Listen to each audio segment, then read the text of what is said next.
ଆରେ ତୁ କାନ୍ଦୁଥିଲୁ ନା କଣ? ନା ତ, ମୁଁ କଣ ପାଇଁ କାନ୍ଦିବି? ଭିତରୁ ମରି ସାରିଲେଣି ବାପା। କେମିତି କହିବି ତମକୁ? ତୁ କଣ ଭାବୁଛୁ ମୁଁ କିଛି ଜାଣିପାରୁନି? ମୁଁ ତ ବାପା ପରା। ଖାଇବ, ଖାଇବା ବଳା ସରିଲାଣି। Sir please, I will never disappointed you sir.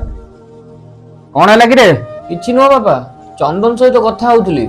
କେମିତି କହିବି ବାପା, ପୁଣି ଏ ଚାକିରି ପଳେଇଲା।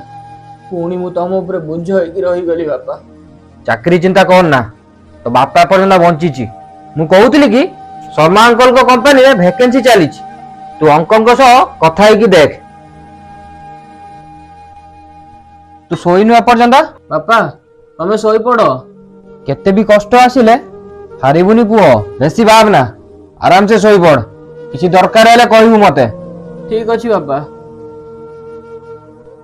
ବାପା, ଶର୍ମା ଅଙ୍କଲଙ୍କ ସହିତ କଥା ହେଇଥିଲି, ତାଙ୍କ ମ୍ୟାନେଜର ଡାକିଛନ୍ତି। ଆଜି ରାତିରେ ବେଙ୍ଗଲୋର ଯାଉଛି ବାପା।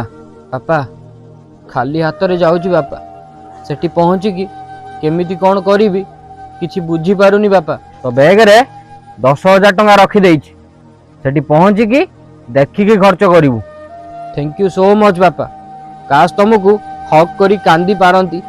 କହିବାକୁ ଗଲେ ଦୁଇଟି ଅକ୍ଷରରେ ଗଢ଼ା ଏକ ମହାନ ଶବ୍ଦ ବାପା, ଯାହାଙ୍କର ଅବଦାନ ତାଙ୍କ ପିଲାମାନଙ୍କ ପାଇଁ ଏତେ ଥାଏ କି ଯୋଉଟା ଆମେ କୌଣସି ୱାର୍ଡରେ ବି ଏକ୍ସପ୍ରେସ୍ କରିପାରିବା ନାହିଁ।